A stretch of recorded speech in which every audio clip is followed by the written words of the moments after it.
This meeting is being recorded.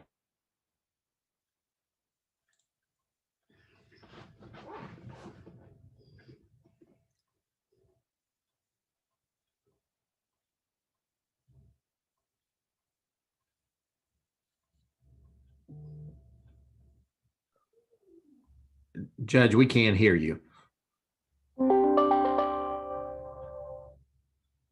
Okay, yeah. You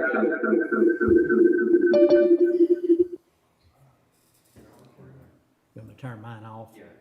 Okay. The agenda was posted on Thursday, March 25th, 2021 at 3:40 p.m. Thank you. At this time, I'd like to pause briefly. I've invited Chaplain Nehemiah Torberson to give an invocation. So go ahead, Chaplain.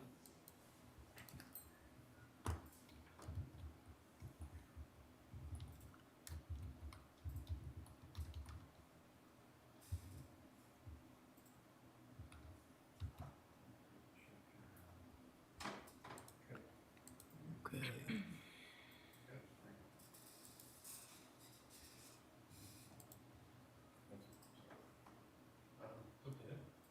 Good morning, Chaplain. Can you hear me? Is he on? Are we there? Chaplain, Yes, sir. good morning. Good morning. If you would you say a few words in this is our opening portion and give thanks and pray for us to be safe and be able to represent the community in the best way we can. Yes, sir. Thank you, Judge, for having me here today. And I would like to just say a word on the loss of Trooper Walker. We all lost with the loss of Trooper Walker with his death, and I believe we lost a soldier in the battle of good versus evil, and that affects all of us. And Trooper Walker gave his life and was killed by a man who he would have willingly died to protect. And in much the same way, this weekend as we celebrate Easter, the Lord Jesus Christ was also killed by those he came to save. So I pray that neither one of those sacrifices would be taken for granted or ever forgotten. And let's pray for this meeting and for the Walker family. Heavenly Father, we love you this morning, and we thank you for your goodness to us. And Lord, right now in our time of sadness and loss, we pray that you would bring comfort and healing to the Walker family. Lord, we thank you for the sacrifice that Trooper Walker was willing to make for all of us. And I pray, Lord, for just healing. Lord, as you also know the pain of losing a son, I pray that you would comfort Trooper Walker's family and bring healing by the Holy Spirit of God. I pray, Lord, for healing for our country, for our state, for our city and county. I pray that you would protect our law enforcement officers who are out there on the streets right now, Lord, protecting us all. And Lord, I pray your blessing on this court this morning. I pray that you would guide and direct the proceedings of this meeting. I pray, Lord, that our leaders would rule in the fear of God and that you would bless the proceedings of this day and bring healing, we pray, to our country in Jesus' name. Amen. Amen. Thank you, Chaplain Toberson. This time, Thank I'd you, like Jeff. to ask Steve Hernandez, our Veteran Service Officer, to give a pledge to the flags. Yes, sir. Please join me in the pledge. I pledge of allegiance to the flag of the United States of America and to the republic for which it stands, one nation, under God, indivisible, with liberty and justice for all. Now the Texas pledge. Texas, I pledge allegiance to thee. I pledge allegiance to thee, Texas, one state, under God, one and indivisible. Thank you. All right. At this time, were there any public comments? Okay. All right. Going to item D under proclamations and resolutions under D1. is a resolution opposing Senate Bill 234 and House Bill 749 on the efforts to silence county officials. I won't read the resolution, you have it, but primarily what it amounts to is the bill, although that it sounds like it should have merit to taxpayers, that taxpayer funding cannot go towards any kind of lobbying effort. Most counties are small and do not have lobbyists, but we do belong to organizations that represent us in Austin. And much like the state of Texas and state agencies have lobbyists to make cases and to do research on things that the state of Texas wants to do legislatively. As you know, many of these things pertain to the state of Texas allowing unfunded mandates to pass that end up being a financial burden to local communities and counties. And so for the benefit of the taxpayer, we need to be understanding those different legislative actions and opposing the ones that are going to have a negative impact towards the taxpayers of our community. So if there's any other comments from commissioners, I'd be open to hearing that right now. Otherwise, I'd entertain a motion to support the resolution. So moved. Second. Motion been made and second. Any discussion? No discussion. All in favor say aye. Aye. Oppose? Pass. Thank you. All right, going to item E, acceptance, excuse me, I'm gonna refer to, Dustin Chapman to go over a few action items before we go into department head reports. All right, so starting in item F, grants and grants proposals, F1 regarding the Texas Community Development Block Grant, authorizations regarding setting a public hearing for the Elmont Water Control and Improvement District Cooling Towers Project or Clay Line Replacement Project. This is what we discussed last week. We had approval to move forward with the public hearing and we just needed to set the date and time for it. So this is proposing it to be set on Tuesday, April 6th at 5:05 p.m. and it will be held virtually. Okay. Any questions anyone have about that? What's the pleasure of the court? Motion to approve. Second. Motion been made and second. Any other discussion? No other discussion. All in favor say aye. Aye. Aye. Oppose? Pass. Thank you. Item F2 regarding the Texas Division of Emergency Management FEMA Public Assistance Program DR 4586 Grant Assistance. F2A is authorization of grant terms and conditions agreement with Texas Division of Emergency Management. This is related to the winter storm event. These are the grant terms and conditions. Elizabeth's on the line as well. We don't have, we have minimal amounts in the category B, and we're waiting to see if it's expanded beyond category B, but we would like to go ahead and move forward with authorizing these terms and conditions of the grant to have those in place should we need to move forward. Okay, Elizabeth? Dustin's exactly right. This is just to make sure we get our account set up with TDM, just in case they do open up for those other categories. Just a quick update. We've had 119 submissions through our PSTAT. Our utilities and buildings and content are all starting to go up. They did extend that deadline for the PSTAT to April 20th. So if we do need to report any more damages to continue to show the state why FEMA should open up more of those categories, we would encourage all the county officials to look into making sure we're recording all of our damages through that PSTAT tool. Thank you. Also, just to mention, last week, the HOTCOG hosted a meeting for emergency management personnel in the 6 county area, and it included the county judges from each of those counties, and gave a presentation from both TDM and FEMA, and then also asked if anyone had any questions, and then also provided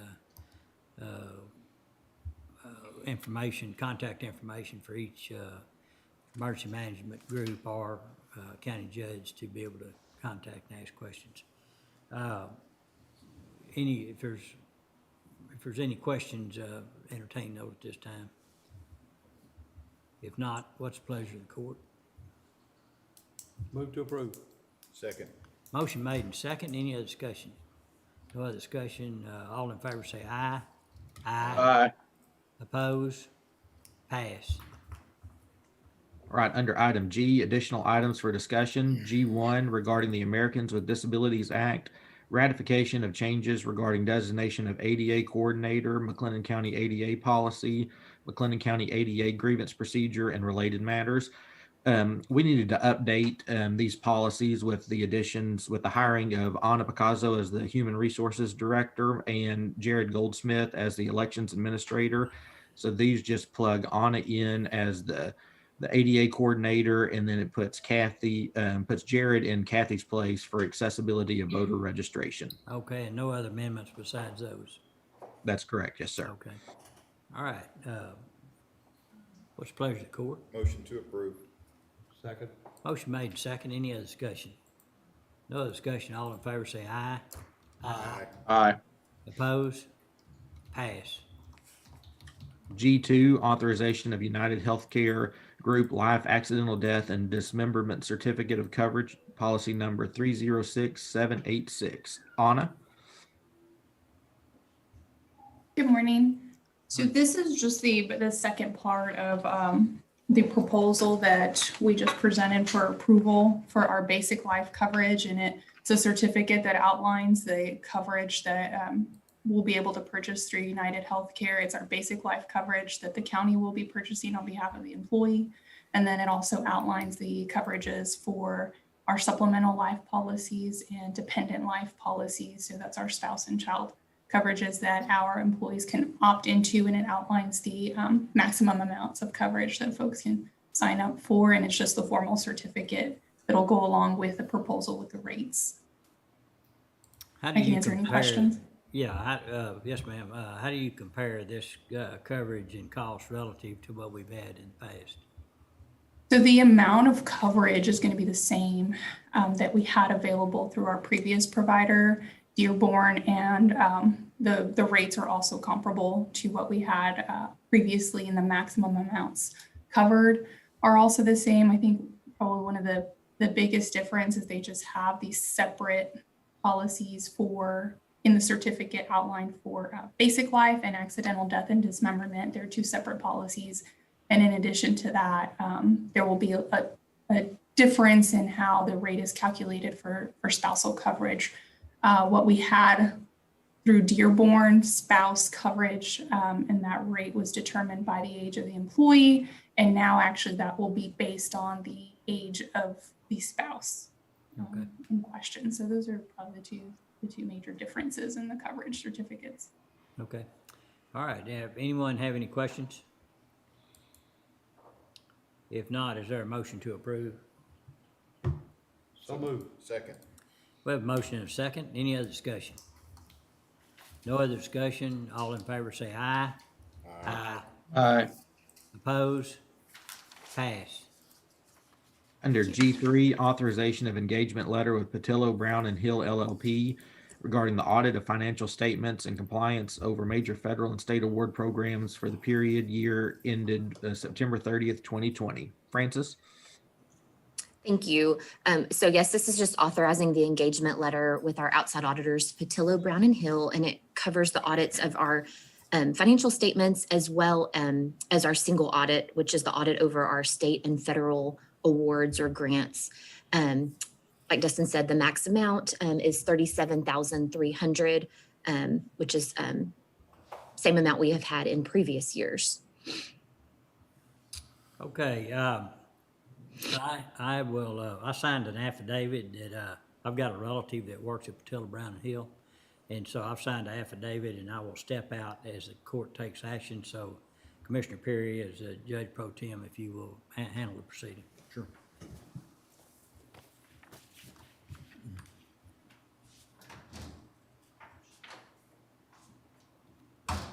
with regards to agenda item G3, we've heard our auditor explain and describe the services with the engagement letter. At this time, I need a motion to accept. So moved. Have a second? Have a motion and a second. Any further discussion? No further discussion. All those in favor? Aye. Aye. Aye. Opposed? Motion carries.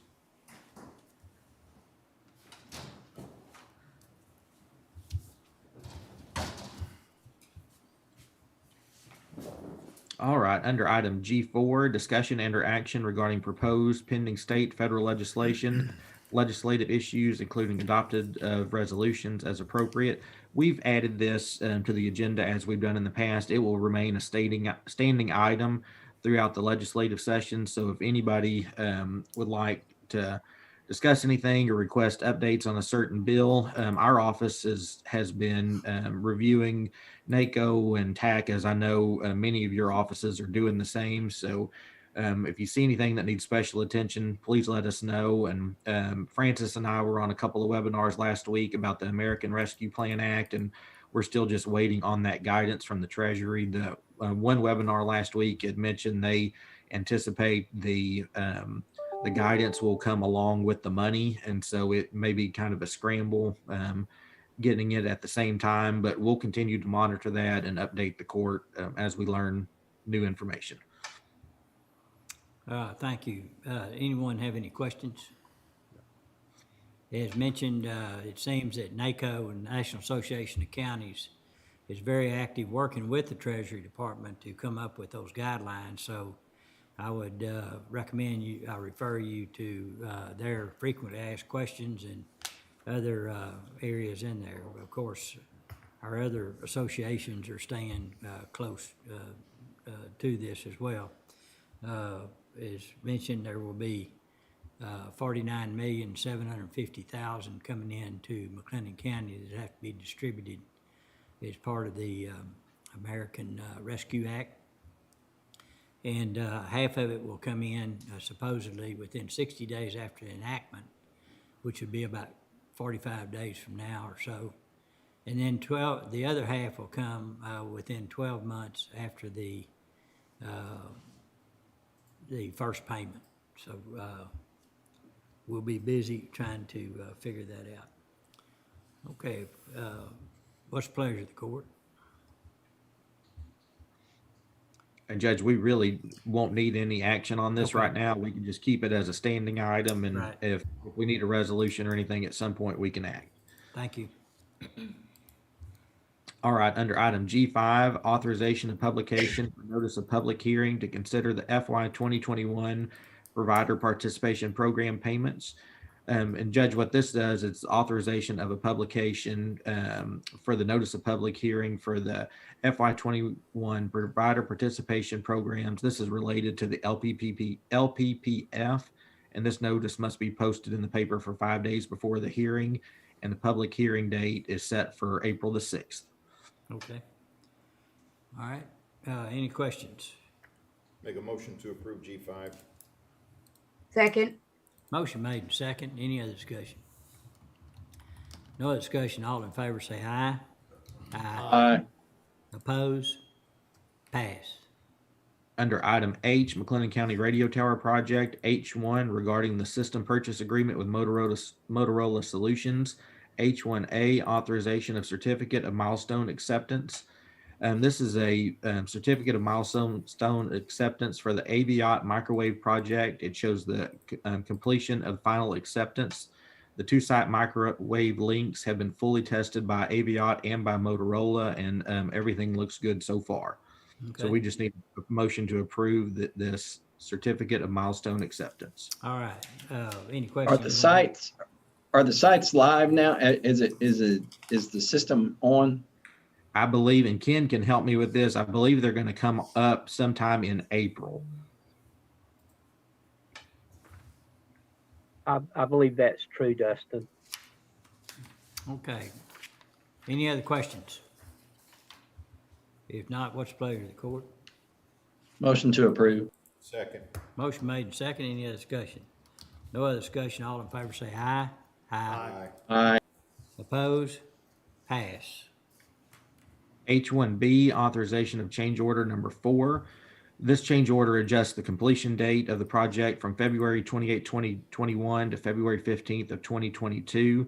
There's been various delays related to COVID and then just federal permitting and other things, and we're still waiting on the DPS to get the agreement back for the tower site they're proposing to build. So this just gets things in line with what we expect to happen. So it would adjust that completion until February 15th, 2022. And this would be the completion of all 4 towers. Okay. Any questions? No questions, all in favor? Is there a motion? So moved. Second. Second. Motion, have a motion and a second. Any other discussion? No other discussion. All in favor say aye. Aye. Opposed? Pass. All right, under item I, Department Office Specific Requests, I-1's Heart of Texas Fair Expo Event Center, authorization of payment for storm-related damage invoices. And there's a list of invoices in your packet. They total $11,447.79, and these are all related to damages during the winter storm. Okay. Any questions on those invoices? If not, is there a motion to approve payment of those? So moved. Second. Have a motion and a second. Any other discussion? No other discussion. All in favor say aye. Aye. Opposed? Pass. All right, Judge, I believe that's all the action items other than the department head reports. So we want to head back to item E. Yes. All right, Okay. so Go ahead. go ahead, Judge. Sorry. Under item E, under E1's juvenile probation monthly activity report, is Colin on? Oh, yes. I'm here, Judge. All right, good morning. Good morning. Thank you, Judge. Thank you, Commissioners. For the report, which included data from January to February of this year, kind of condensing that, we had a total of 59 referrals that were referred to us. Of that, even breaking down even further, we had a total of 138 juveniles that were on juvenile probation during that time, 38 on deferred prosecution, and 74 on conditions of temporary release. For detention, we began with 6 juveniles. We had referred for an additional 46 during that time period. We released 40 during that time period. Gives us an average daily population of 8 with an average length of stay of 14 days. We totaled an average of 8 juveniles during that time that were on some form of psychotropic medication. Also just want to let the Commissioners Court know that the department has still got all the COVID COVID precautions are fully in place out here, particularly in our detention facility. If the Commissioner Court has time, kind of would like to go into a little bit of information regarding the legislative session and some specific bills which may pass on some potential costs to the county. Yes, we'd be interested. Okay. I didn't know if we wanted to keep it short today or not. As in prior legislative sessions, and this one's no different, there's been a litany of bills, and one in the Senate and a plethora of them in the House that are dealing with raising the age of juvenile jurisdiction. Right now, when a young person turns 17, any new offense that they commit is actually handled as an adult, not a juvenile. The only kind of time that they can stay in our jurisdiction is if the offense was committed prior to their 17th birthday. Raise the age bills basically bumps it to where if they commit an offense while they're 17, they are solely in the jurisdiction of the juvenile process. And then if they turn 18, they can be on probation up until their 19th birthday if the offense was committed prior to their 18th birthday. So it basically bumps everything up 1 year. We kind of did a cost projection of kind of what that would look like. And it's an estimate that we're looking at about a 30% increase to the referrals on annually that would come to us, which is a pretty significant amount of referrals. which if you extrapolate that and you kind of go through the how much additional cost, not just in manpower, but other services that we offer them, we're looking at, again, this is just an estimate. We're looking at about $1 million that would be additional cost to run the department to handle those referrals.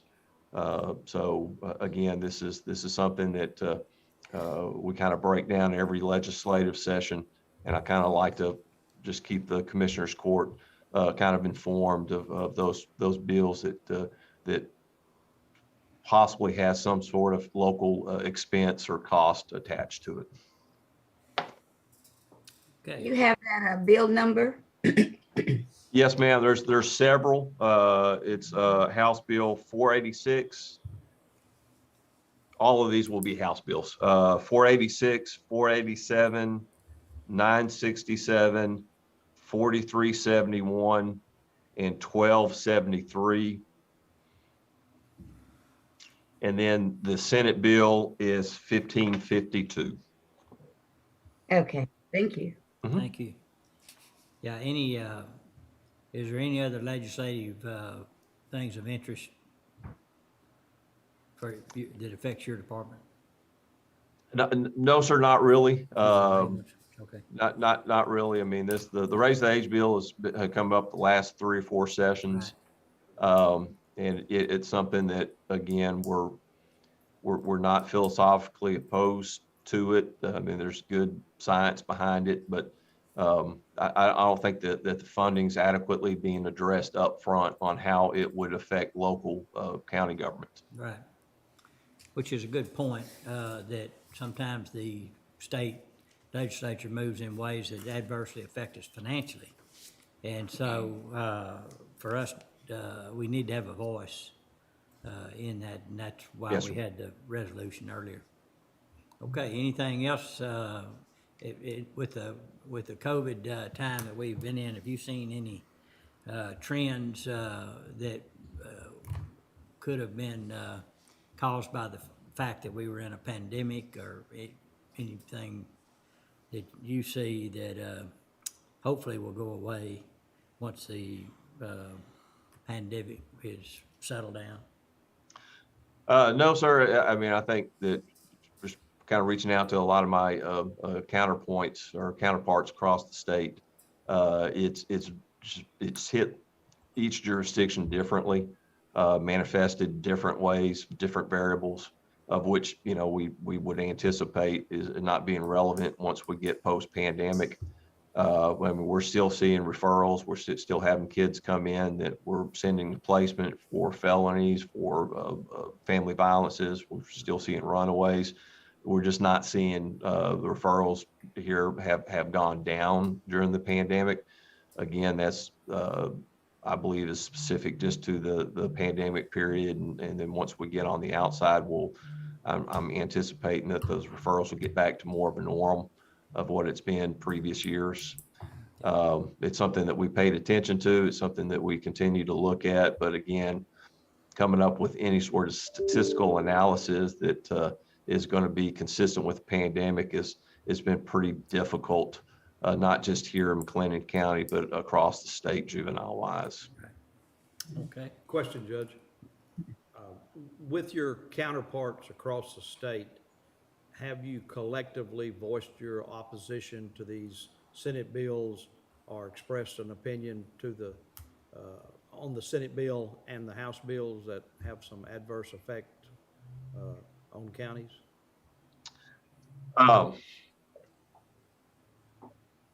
For the best part of the answer is yes, sir.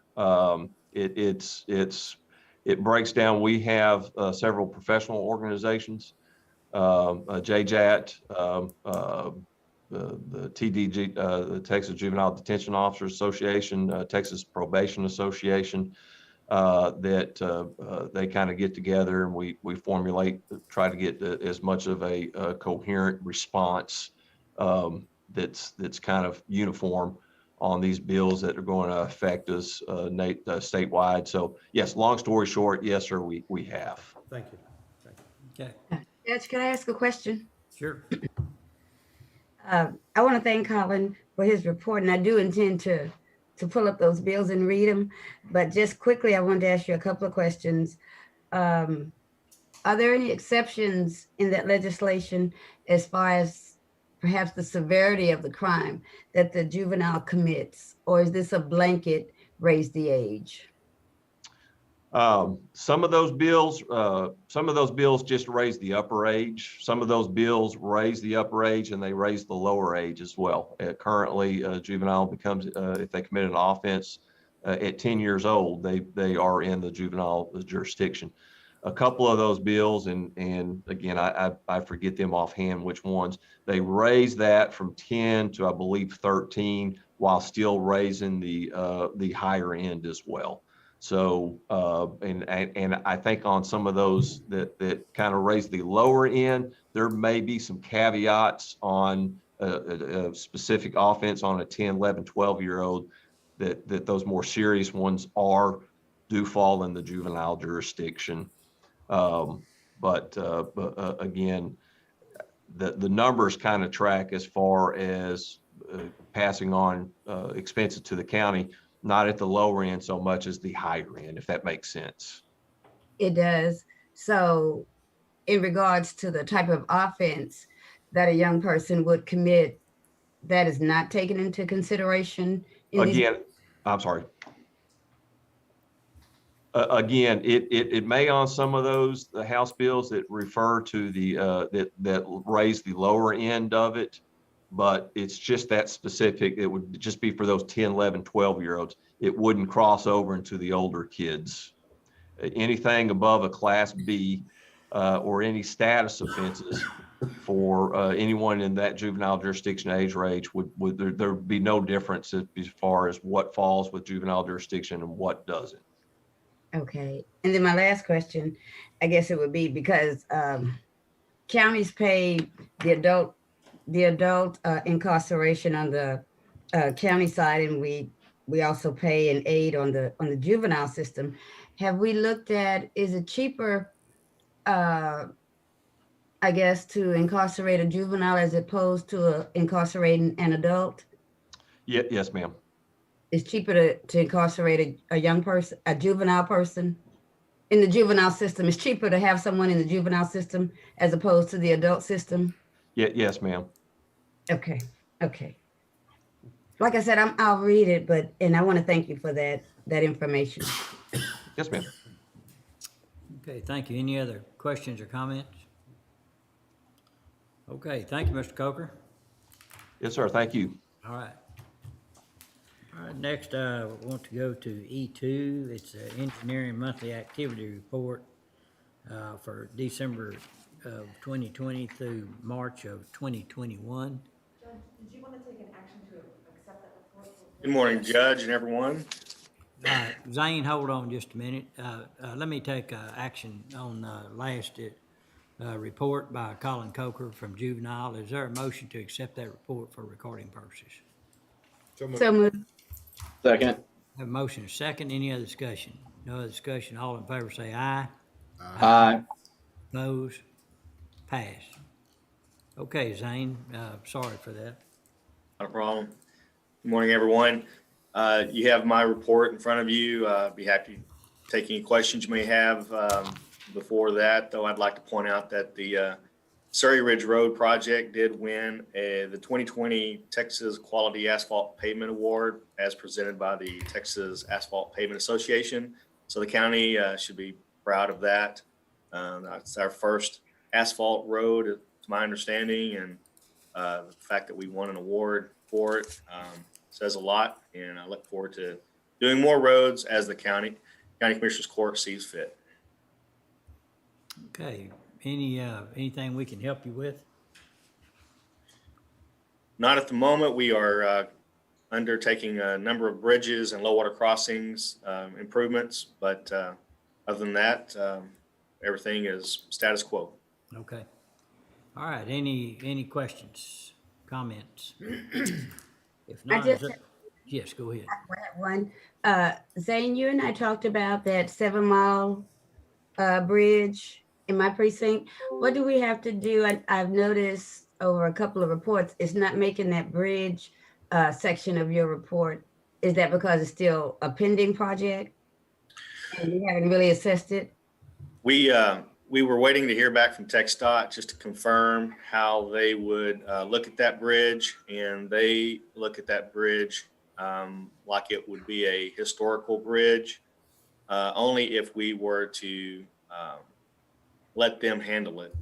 And if we let them handle it, they would want to keep the bridge in place and purchase right away to create an alternate route, so there didn't need to be new road and a new bridge, and leave the existing bridge in place. We feel, the engineering department feels that we can remove and replace the bridge and keep the existing road in place at a lower cost.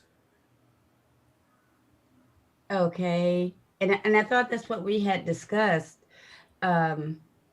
because I've driven over it and it needs some attention, but we haven't done anything with it. Right. We went back and looked at the substructure report, and we were thinking that maybe we could just leave the substructure in place and replace the timbers on top. But after looking at the substructure report, the entire bridge is going to have to be replaced. And so maybe additional right-of-way will need to be purchased for a replacement bridge. Okay, perhaps we can get together and ensure that it makes it into the discussion going into, will it last to go into the discussion for the next budget? Yes. Come sooner. Okay. Any other questions? If no other questions, is there a motion to approve this report for recording purposes? So moved. We have a motion. Is there a second? Second. Second. Motion made and second. Any other discussion? No other discussion. All in favor say aye. Aye. Oppose? Pass. Okay, at this time, I'd like to go to E3, Maintenance of Equipment, Monthly Activity Report. Call on Michael Graham. Good morning, Court. Good morning. I'll see if I get this straight.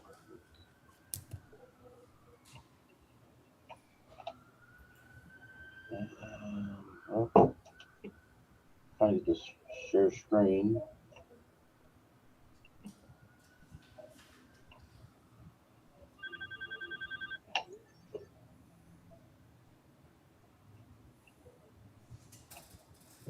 Can y'all see my screen now?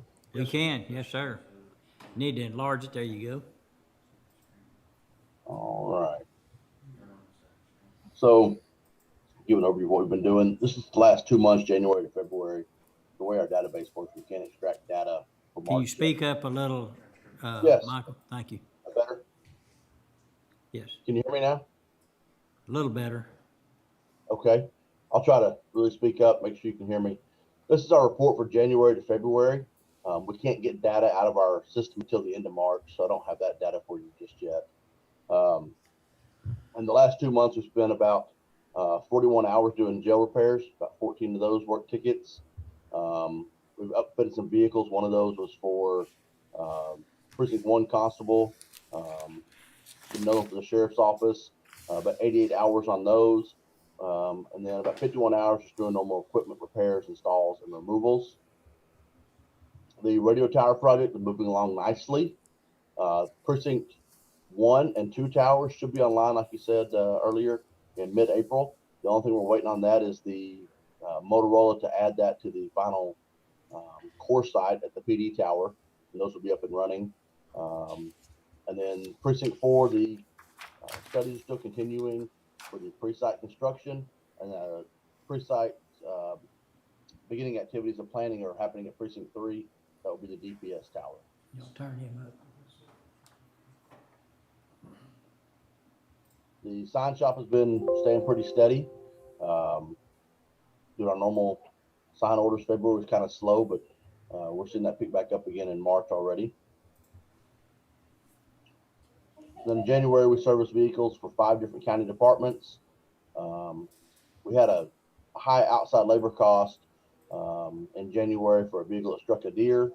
And then in February, we also had to spend about $7,300 to replace a motor in one of the patrol vehicles. We identified an issue with the Chevrolet Tahoes that we were able to fix. they have a carbon buildup in the engine, and we were able to figure out a maintenance solution to that. So hopefully we'll keep from having to replace a motor like this again in the future. That was the reason for the replacement there. So that's what we've been doing. Any questions? Anyone have any questions? Yeah, on the carbon buildup, is fuel additives help with that any, do you know? Yes, so the process we've started now is a chemistry. It goes into the injectors, and it's a chemical we run through there. And we also add in a fuel additive at every oil change. It is going to increase our oil change cost a little bit, but should prolong the life of our vehicles greatly and reduce our overall maintenance cost in the long run. Okay. All right, anyone have any questions? Thank you, Sergeant. Is there a motion to approve this report for recording purposes? So moved. Is there a second? Second. Motion made and second. Any other discussion? No other discussion, call for a vote. All in favor say aye. Aye. Oppose? Pass. Thank you. All right, going to, under item E4, under the County Veterans Service Officer Monthly Activity Report for January 2021. Steve? Yes, sir, Judge. Yes, sir. I gave you January's numbers. I don't know where I got confused, but I was under the impression that we're doing it quarterly. And so we do have February's numbers if I need to get them to you. But it's a normal office operation now. I'm back in the office. We still are on the taking appointments. We are going under the MHMR protocol. They have opened the door, so we are getting more traffic flow. We are using our masks.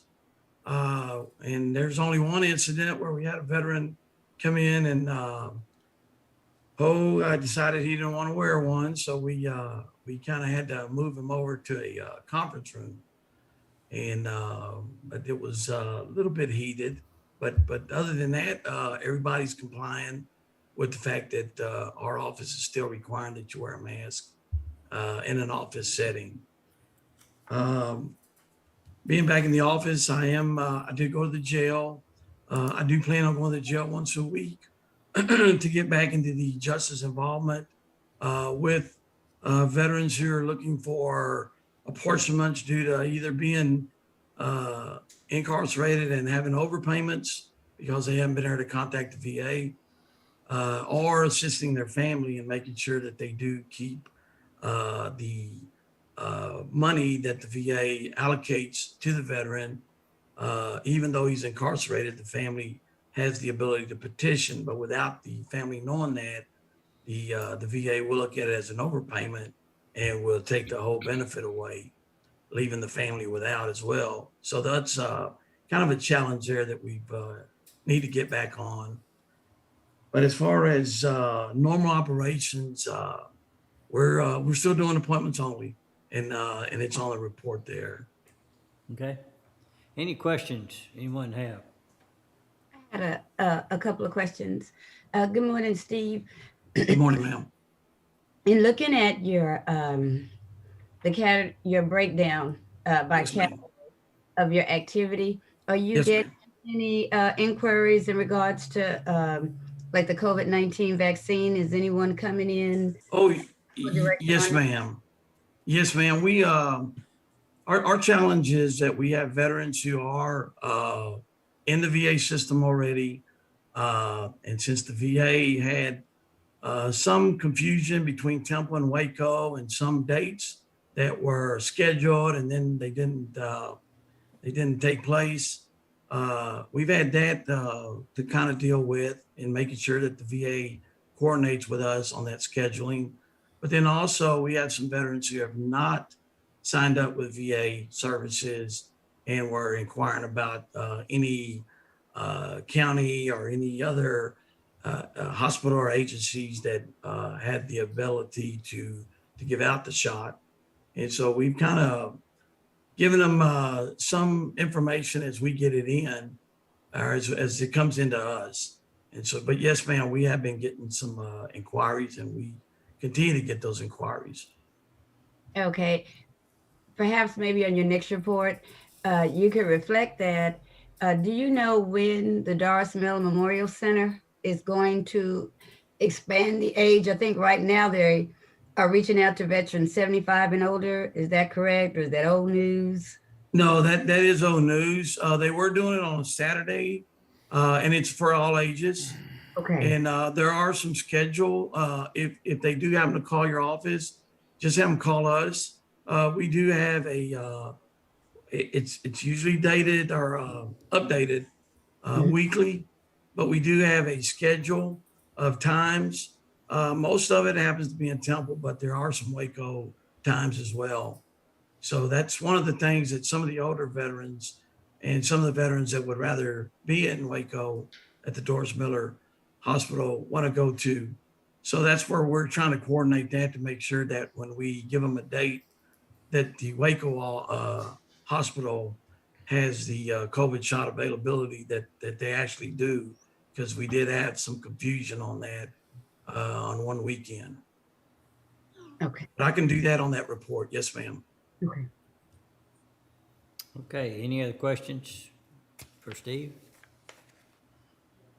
If not, is there a motion to approve his report for recording purposes? So moved. Second. We have a motion and a second. Any other discussion? No other discussion, call for a vote. Commissioner Smith, Aye. Commissioner Miller, Aye.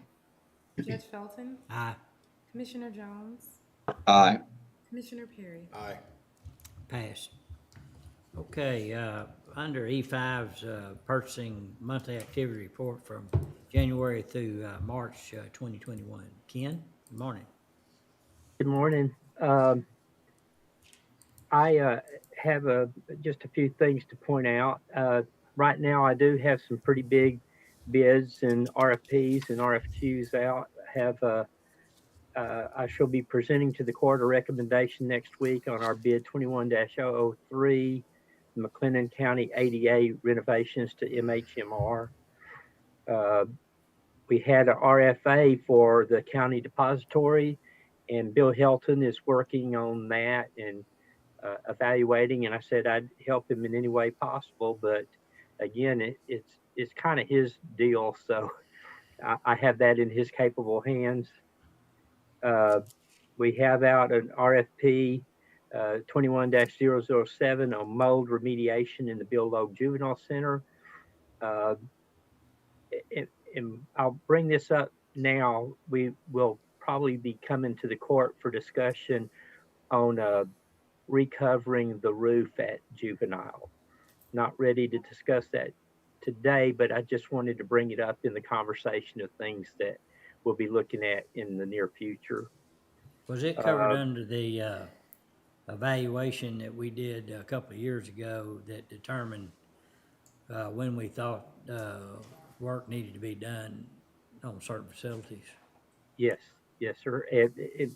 My deal is too, because of the mold remediation at Juvenile, I think part of that came from leaky roof, and it would be a good deal to go ahead and maybe cover that so we don't have more mold in the future.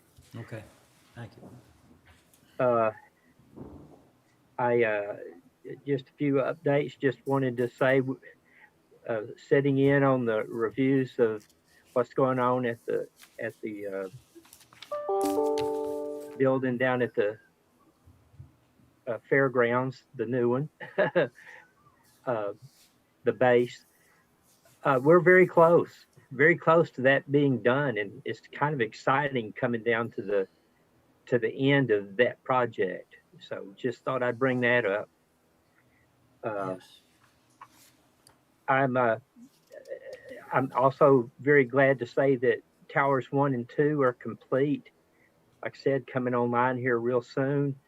I am working with Frank and Dustin and John Strunk, trying to put together the specifications for the tower that DPS will bid out at Road and Bridge 3, which in the long run will also help probably when we come to the tower that we're going to build in Woodway, helping to put together those specifications for the tower there as well.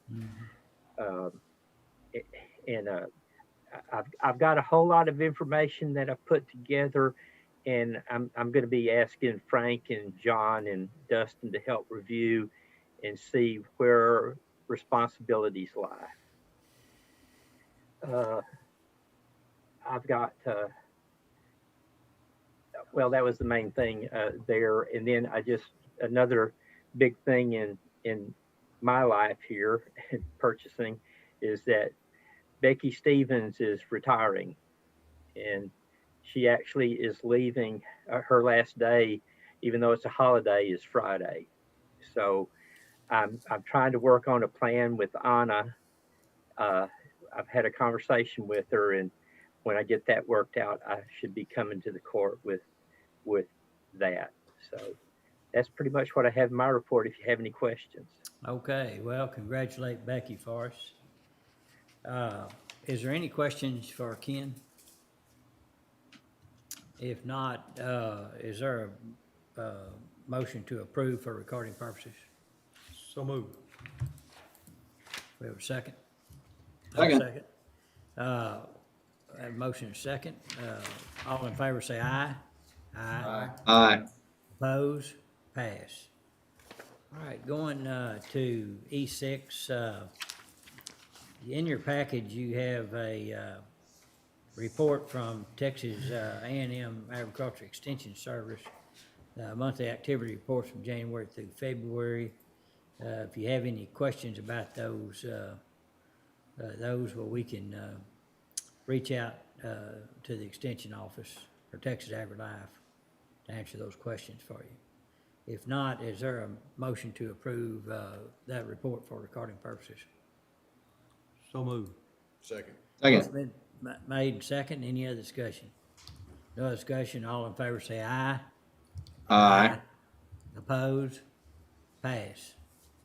Going to item E7, mental health court services, monthly activity report from January through February. Mary?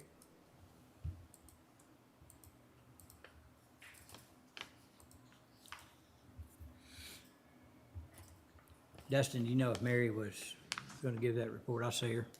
Judge, there. You're muted, okay. Couldn't get my video to work. Okay. Good morning, Court. Good morning. Morning. You've got my report in front of you, but I would like to highlight some of the activities in the Mental Health Court Services Department. Okay. The civil mental incompetency filed cases through February of 2021 are 190. At this time last year, there were only 80 cases filed. This is over 100% increase, and some of the increase is due to Oceans Behavioral Hospital filing the civil cases, and also individuals dealing with depression and anxiety during the COVID. March is not included in this report. So far, there have been 59 cases filed. I'll have that on the next report. The total number of mental health warrants issued have decreased by 11%, from 99 in FY20 to 87 in FY21. That was due to fewer individuals coming into our office and applying for mental health warrants, less traffic coming in the office during COVID. Also, the mental commitment patients transported out of county have decreased from 20 last year at this time to 9 this year. This impacts our out-of-county court costs when patients stay in McLennan County and receive treatment at local facilities.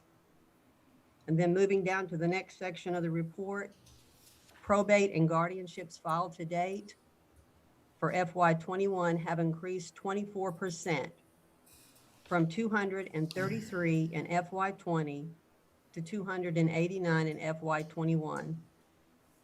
With the increase in the filed cases, the utilization of the Zoom application for probate and guardianship hearings has allowed for more cases to be scheduled in a timely manner that keeps the docket from getting backed up. Then moving to page 2, you can see there's court costs. Let's see. the mental health services court costs. The total collected to date, if you go across on there, it says 47,530. The total court costs paid is 24,926, and that is an offset of 22,604. So we're doing a little bit better on collections this year. In closing, I would like to recognize the mental health deputies of the McLennan County Sheriff's Office for their expediency, dedication, and availability to get the job done. After the winter blast came through in February, the mental health deputies were available the following day to serve notices and citations, allowing us to move forward with the mental health hearings and get the patients the treatment that they needed. And I thank you for your time to allow me to update the court on the activities in the department. If there are any questions or comments, please let me know. Thank you, Mary, and thank you for mentioning the mental health deputies and the good job that they do.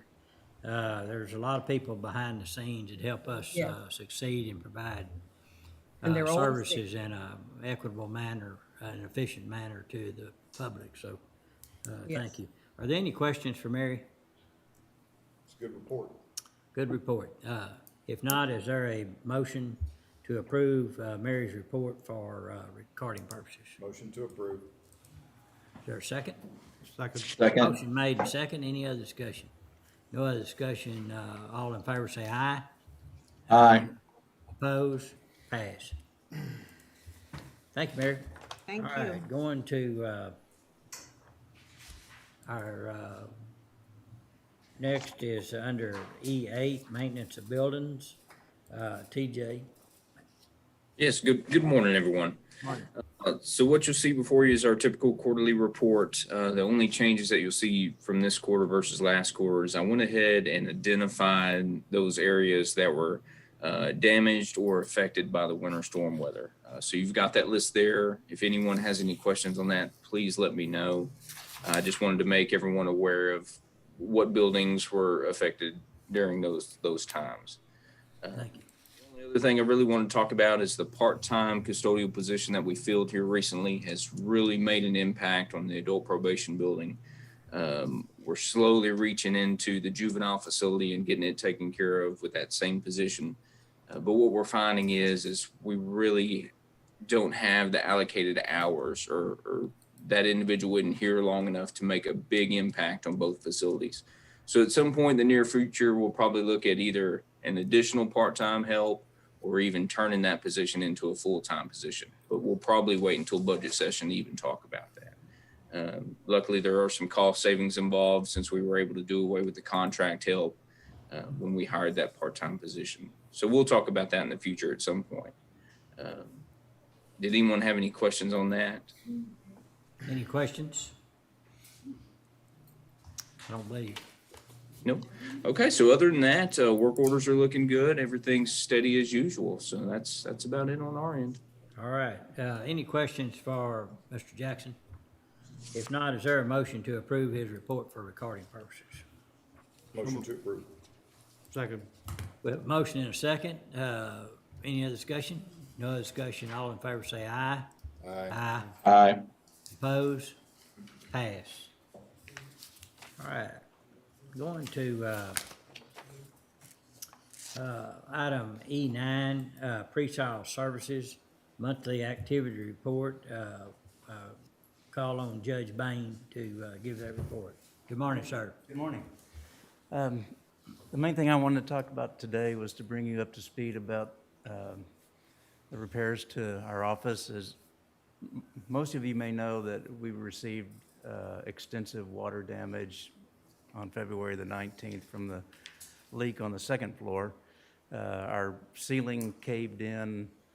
All our equipment was damaged to the extent that when I picked up my keyboard on my computer and turned it sideways, water just poured out of my keyboard. So to kind of give you an idea what it was like. Anyway, since that time, the ceiling has been repaired and replaced. We're still waiting on a little wiring to be done. The equipment, we're still waiting on some of the equipment, which I think we're supposed to get pretty soon, because everything got wet, computers, scanners, printers, pretty much everything. And then I'm looking into a desk. As you can imagine, you probably know what press board happens when it gets wet, so that's what happened to my desk. And looking into doing that. So we're coming along well. We never quit operating. We were up here that weekend hauling everything out of the office and putting it in the middle of the rotunda to start drying out. But we've come along, and maintenance has been very helpful. I guess the next project is to repair a lot of the woodwork that's been damaged. If you walk by, you can see our door out here was severely, and the entranceway was severely damaged by the water. And it will need to be redone and repaired, and some of the doors, the back door won't open, and that needs to be repaired. But other than that, we're doing well. Okay, anything that you'd want to point out on the report, anything that Nothing out of the ordinary. changed, everything's good, okay? All right, and I was up here that weekend as well and saw the damage, and they just started pulling up the carpet and those things at that time, and it was a mess, and actually water came into the commissioner's courtroom as well, but fortunately it didn't cause a lot of damage or any to speak of. And the water had gone from our office all out into the hallway. It was actually running out of the building. Yeah. Yeah. I hate that the waterfall feature didn't work out for you. That would have been nice, wouldn't it? Yeah. Okay, well, thanks for all the work that you and your staff did during that hard time, and Thank you. And to keep things going was amazing. And so send our thanks to your staff as well. All right, thank you very much. All right, are there any questions? If there's not any questions, is there a motion to approve his report for recording purposes? Motion to approve. Second. Motion been made and second. Any other discussion? No other discussion, all in favor say aye. Aye. Oppose? Pass. Thank you. Okay, thank you. Okay, going to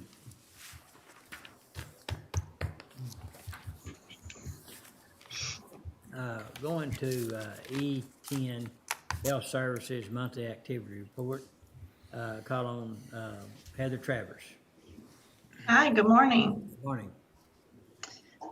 So we're still continuing to work to foster relationships in the community. I think the last time I checked, we had made contact with about 125 organizations, programs around the county. Marissa, our lead eligibility specialist, has been reaching out and, helping some of the indigent healthcare clients register for the vaccine. I think the last I checked, she had successfully enrolled 15, and now she's moved on to the next phase. So I'm sure that number will be much larger the next time we meet. Our social media platforms, I'm super proud of the work that Carrie Davis, our office coordinator, is doing in that. She has just blossomed with this social media, and it's really making an impact on our networking with other organizations in the community. She even did a meet the staff kind of project where she came in and took all of our pictures. We look so professional, and then shared that and gave the community an opportunity to meet us and have a face with a name. And so we're real proud of that little project. We did have our first homeless and unclaimed memorial. And again, a special thank you to Antioch for hosting that. We're wanting to get a little more involved in that for this upcoming year. Since this was our first time to participate, the Homeless Coalition had held that last year as their first annual. And so we piggybacked with them this year since it was our new partnership. Moving forward, we'd like to get a little more involved as a department with that. So we're looking forward to that. Our pauper reimbursements, we're just rocking along. And I think we're up to about $12,500 we've collected this year in reimbursements, which is significant compared to our efforts in the past. There's some 1115 waiver extension updates that came through. They're in my report if you have any questions about those. Our numbers are remaining steady. It sounds like we're just getting more and more clients that are going Social Security. And so I actually, on a personal note, you know how you can, I guess, sign up to get quarterly Social Security reports. I got an email the other day personally from Social Security just saying, hey, if you know anybody that might be potentially eligible for Social Security, has some type of disability, refer them. And so I thought that was interesting that Social Security is kind of out there advocating with the community to make referrals. So I'm not sure what's going on in that venue, and I haven't had much time to look into it, but definitely have more indigent health clients getting accepted for Social Security right now. Let's see. I think that's kind of all the highlights that I had. I don't have any questions or any needs at the time. Any questions from the court? Any questions? I have one. Okay. Under your ongoing projects, you mentioned that you have a proposal for the Commissioner's Court relative to expanding your work policy. Yes, ma'am. I had mentioned that in the last quarterly, just kind of expanding that. I've been working with a couple of organizations in town, Christian Women Job Corps, Goodwill Industries, just trying to look at other alternatives instead of just the workforce, the Texas workforce as an alternative for that. And so maybe, you know, in the expansion, I'm looking at the opportunity for folks to take GED classes, you know, for them to go to job skills trainings. So just kind of partnering with some other organizations in town in different communities, different locations, to see if that helps the engagement piece with the clients that are choosing not to participate in indigent health because of the rigidness of our current work policy. So not doing away with the work policy, but just expanding to having options to where there are smaller steps that clients can achieve prior to just obtaining employment. Okay. Because the goal for me is long-term success. And if, you know, if we're not helping them maybe achieve some of the goals to the long-term success, then I see them just kind of taking a job, losing the job, and then cycling back through. So what can we do to help them achieve the skills that they need and the follow through with some case management that's available through some of these organizations to be successful long-term? I like that initiative. What I've seen in the past, especially with young single parents who apply for the program, but they don't have a high school diploma. And so it's really hard for them to acquire employment. And so they just don't continue their application with our program. And so they languish in poverty. And so I like that initiative. I like that. And if you hear of any other organizations right now, we've been working with Christian Women Job Corps, Heart of Texas Goodwill Industries, and Prosper Waco. Those are our main three, and Christian Men Job Corps, because they seem to have the biggest venue of opportunity for us. And I mean, the list is lengthy of opportunities that folks can navigate through these organizations. And so we're hoping, you know, we're kind of playing with the idea with some of the clients that come in now, just trying to see how it will work to help us get a better proposal for what that would look like on paper. Okay. Well, you have some excellent partners. I know Christian Women Job Corps and Prosper Waco are excellent. Also wanted to applaud you for the business closet that you are putting together. And I guess I just need to get with you to see where to bring some donations. Yes, yes. And Commissioner Smith made a donation. Thank you so much. He beat me. We've had some very generous contributions. And so just, you know, for our clients that are seeking employment, are, you know, kind of stepping into that new venue in life, just giving them the self-confidence through having nice clothes to wear. And so, you know, we advertise, and we're just hoping that it's something that grows and is utilized. Thank you for your report, and thank you for the work that you're doing. You bet. Any other questions? Any other questions? I've just got a couple of comments. I want to first thank you and your group for helping in the vaccine distribution. There's, in fact, at our last press conference, I made a point to say thank you to all those entities and individuals that have worked to help people get scheduled for vaccines.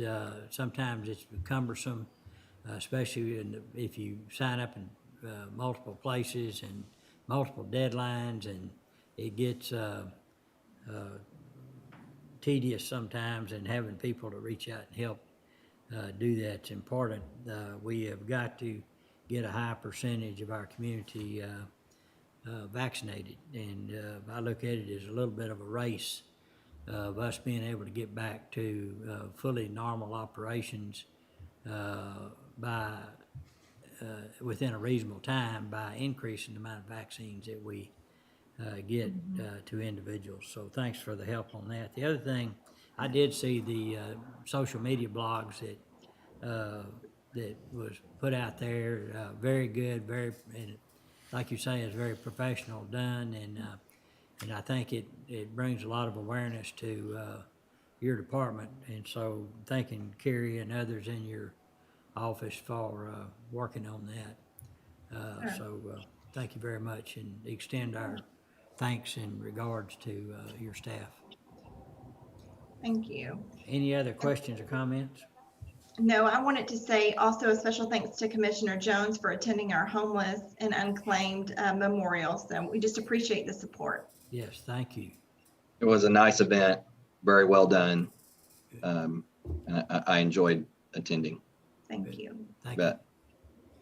Okay, if there's no other questions or comments, is there a motion to approve Heather's report for recording purposes? So move. Second. There's a motion made and second. Any other discussion? No other discussion. All in favor say aye. Aye. Opposed? Aye. Pass. Thank you. Thank you. All right, going to E11 under Human Resource Monthly Activity Report. Anna? Yes, sir. So I have my report, but there were specific items I wanted to highlight related to COVID in particular. Okay. And some of the effects I think COVID has had on the workforce, and we were this quarter able to receive some data that quantifies some of those effects for the workforce. So those are items I want to be sure to highlight. First, just through my report, our recruiting slides, there's stable numbers. There's nothing really drastically changing in that area, other than our recent news, and that's the additional 61 positions that the sheriff's office got approval for at the jail, and we are currently working with the jail on that recruiting effort. They actually just we were able to coordinate a radio ad for them to try to get applications their way. But that is an ongoing effort. Moving on through recruitment to also no notable changes to our personnel position changes other than what I'm about to review with you. So I'm in the benefits slide. It's slide 5. You might be just referring to your agenda notes, but there's data there about our retirement and our employee assistance program use, and that's something that I really want to highlight. The retirements for the count, usually I do calendar, we do calendar numbers at the end of our fiscal year, our fourth quarter report, but I think because it's so COVID related and it's so prevalent right now, I want to go ahead and highlight it now while it's on everyone's mind. The number of retirements we had in 2020 was a total of 41, and that's the highest amount that we've had since this HR office started tracking that as far back as 2014. We had the multiple individuals come forward and do their retirement appointment with us and share that it was earlier than they had originally planned. And so we had a lot of retirements, and then we also had a very notable increase in our employee assistance program usage. I specifically want to highlight the amount of long-term psychiatric referrals that EAP reported to us for calendar year 2020. So of the individuals that contacted EAP, whether through their website or through phone or video counseling, almost 10% of those resulted in a referral to long-term psychiatric care, compared to 2019, which was only 3.8%. So that was a large jump there that I wanted to highlight. And then overall usage of EAP, which includes online website visits, over the phone calls or whatnot, increased from 27% of workforce usage from 2019 to 2020, that jumped to 45% in usage. So I think those are good quantifiable examples of some of the effects that a pandemic has had on our workforce. Might reflect what we may be feeling as a collective. So I wanted to share that, and I also just ask for the court's continued support of this program that we offer our employees. I hope we don't need it as badly this coming year. I want it to be available, but I hope our workforce doesn't need it to this extent in the future, and I hope we don't have the need in the form of a pandemic. That would be bad. So I can't there's a correlation here between the amount of retirements here, our pandemic, and even our EAP usage. I can't really say that it's causation, it's just correlation, and we actually are on track here so far this quarter in the amount of retirements that we're they're already had, all the retirement appointments we've already had, we're on track to meet the amount that we had this year. So I can't say for certain if it's still fallout from 2020 or if this will just be our new trend, because if you see also the notes that I have on current active employees that are eligible for retirement, we have a large number of individuals who are currently eligible for retirement. So I think it's a kind of a wait and see game to see if this trend will continue and this will just be our new normal number for amount of retirements per year, or if that will taper off given COVID is on a downtrend, which is a good thing. On my next data slide related to leave of absences, you can see a trend towards a decrease in both COVID leave requests and the amount of positive employees reported to our office. And there's been an update now to our staff positive cases. I know I'm reporting there in March 3. As of now, currently, we only have one employee reported as currently out of work because they are positive. And we're really relieved that we're back to not just single digits, but now we just have one, and we're just kind of holding our breath till we're at 0 again, which is nice. Another COVID-related item I just want to highlight is our effort to assist the health district in the vaccination clinics. Judge, you just pointed that out for health services. They have been one of our more consistent helpers here in offering volunteers on a weekly basis, which has been a huge help. Overall, since January, the county's been able to fill 45 volunteer slots for those weekly clinics.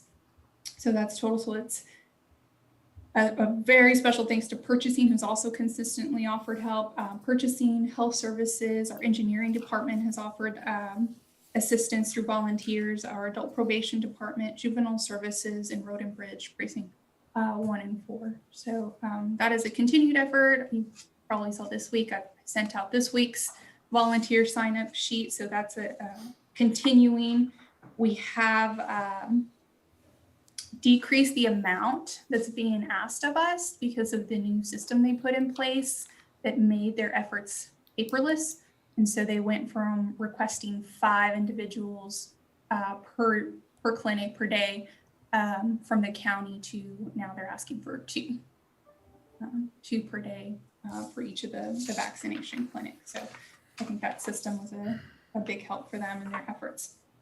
So moving away from COVID and on to our next disaster, in February, I just want to also highlight our workers' compensation numbers, and our most common injury for the quarter was a fall, slip, or trip on ice or snow. We had 5 of those this quarter, and that was all in that week window of the snowstorm in February. And those 5, I mean, they were essential employees that were just doing their duty and coming to work as an essential employee. So we're talking the jail, our road and bridge employees, and juvenile being affected by this. So a big thanks to those offices that kept the county running, and maintenance, I know, also had their guys out there trying to keep things going. Those were the main things I wanted to highlight. It's just big differences, changes of note. And I can take any questions if you have them. Okay, any questions? I've got a few comments. I noticed that they're under separations, it's 22% higher than from above 2020. And I did notice that reasons on separations there as well. One is resigned for work-life balance, I would assume, and resigned for better jobs. But do you see any trend in that that's alarming? No, that's the work-life resignations. I don't believe that's any large amount higher than for that same reason over the past quarters. I don't think that's any And it could be a little bit COVID related when people are challenged with working, and then also with kids or elderly parents or those things at home. Sometimes it would get to be challenging. I guess could be COVID related to a certain extent. It could definitely be COVID related. I think the court assisted in combating what could have been a large number resigning for that reason, in offering the COVID leave even after it wasn't a federal mandate. So I think that might have helped curb And that plays out. what could have been. And so that goes till when? What's the maturity date on that policy? So the court recently extended that, and now it'll be through the end of April. End of April, okay. Well, that brings me to the next point, which is, first of all, thanks for helping out on the vaccines and getting people to volunteer to help for that. The other thing is, and I've noticed it was in some of your notes at the back about activities, but I would really like to work on how we communicate with employees, encouraging them now that the gate's pretty well wide open on who can get vaccines, to get as many, encourage as many folks to get vaccinated as possible, which may include department heads and elected officials being able to allow their employees to go get those vaccines. Generally, it sounds like the time frame is much less than it was earlier, and you may have read in the paper or heard that we're going to get significant more vaccine this week than we had in prior weeks, and that's public health district, and that does not count the tremendous increase by the other providers that'll be getting them too. So it's back to that race where we can get people, if they want to get vaccinated, and we're not going to make people get vaccinated, but these programs that we put out to accommodate folks that couldn't get vaccinated or hadn't had the COVID are going to play out. And, you know, it's up to the court whether we want to extend those or not. But the ideal thing is people want to get vaccinated, let's get them vaccinated. And as higher percentage as we can. When people are sick with COVID-19, it affects other members of their family as well as people in our that they work with. So it's very costly, and if you want to get vaccinated, we need to help accommodate that and get out as much information as we can. If they have questions about safety and all those things, we need to provide that to them. Another thing on a completely different subject, the direct deposit that we do, and I know it's a coordination between a couple different departments, HR, Treasury, auditors, those kind of things. But we want to encourage as much direct deposit as we possibly can. And, you know, you can actually require it. And so rather than do that, let's find out. I'd like to know, and this may be a Bill Helton question, but I'd like to know what percentage of our employees still are taking paper checks or some other form other than direct deposit.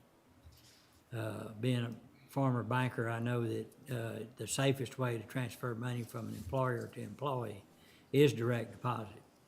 And lost checks and all those things cost time and cost money for the employer as well. So let's don't forget about that. I think that pretty well concludes all my comments. Does anyone else have any comments? Do we have a way of knowing how many of our employees have been vaccinated? Is there any way to collect those numbers? That's a good question, and I've mulled over kind of how we can get an idea or an estimate of that amount. We hesitate for making a requirement of a vaccine record being provided as an employer because ultimately that is still a medical record. Right. And typically we have to have some sort of federal protection that we're trying to apply in order to ask for the medical information, such as family medical leave or ADA, something like that. But not having something like that in place that would prompt us or justify us to receive that information from an employee leaves kind of a gap there that doesn't get us quite there. We can I can get some legal counsel to see if it'd just be safe to send out a survey for a blanket survey, just questioning employees to see what percentages have responded, yes, I've been vaccinated. At a minimum, at a minimum, I would do that just to give us an idea. I mean, we're trying to help out, so we're not trying to get into people's personal life, but it affects, it affects the county government as well, so which affects the taxpayer. So trying to get an idea, Commissioner, I think it's a good idea so we can see how much we need to do to put out more information about why we think it's wise to get a vaccine. And like I say, we're not going to mandate it, but we have provided programs that are a cost to the county to accommodate this. But if, people need to take whatever steps they need to take to protect themselves as well as fellow workers. Yes, sir. I can get working on getting a pulse for that. And then also, I think, start to have the discussion of how we'll transition our current COVID leave that are offered to employees and transitioning the leave to focus more so on possible leave benefit for folks going and getting vaccinated, and making that transition now that it is available for all. There isn't a phase or eligibility requirement. Thank you. All right, one other, I'm sorry, I do have one other comment that I noticed in the report. And by the way, the report's very thorough and a good report. And it's a useful tool to commissioners to be able to determine what's needed and all. And we do have a high percentage of people that are retirement eligible that are still working, which is great. I mean, those are, those are experienced, steady, loyal, faithful employees, and we encourage them to work as long as they can. But I want to bring up the point that we've been working on for a while is the possibility of using interns. The good thing about interns is there's many good reasons, but we have a lot of folks that are graduating from our educational institutions that are leaving town because they don't have maybe an opportunity here. There's a lot more opportunity than used to be. But using interns gives us an idea to kind of preview someone for a permanent job later on. And it's not free. I mean, we pay them.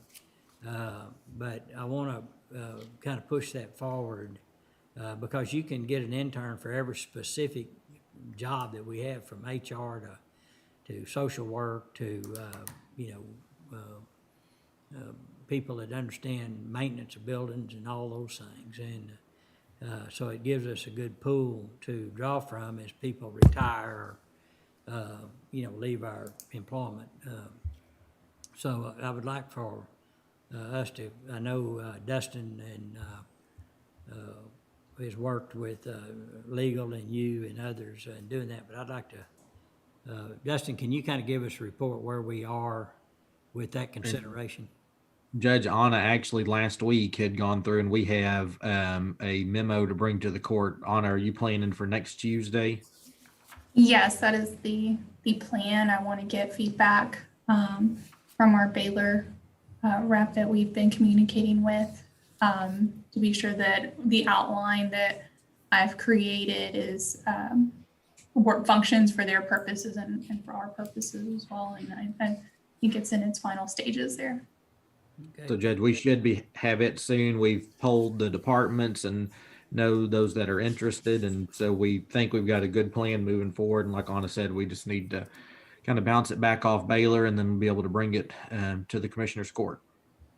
Right, and Baylor's they sponsor a program. What about TSTC or MCC? Judge, I think we're open to any of those. We had that direct connection with Baylor, and we've seen, like with the jail, the sheriff's office, the partnership with Conley High School, I believe it was. So I think we're open, and Anna and I can make those contacts with the other educational institutions too. Okay. All right. Any other comments on HR report? If not, is there a motion to approve Anna's report for recording purposes?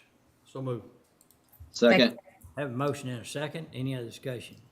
No other discussion. All in favor say aye. Aye. Aye. Oppose? Pass. Thank you.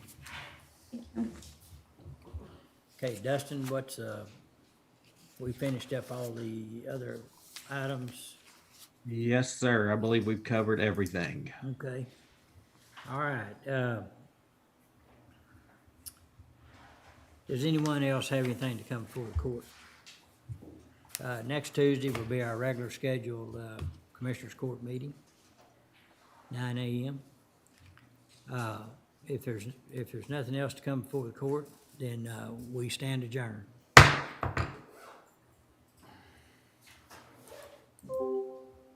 The recording has stopped.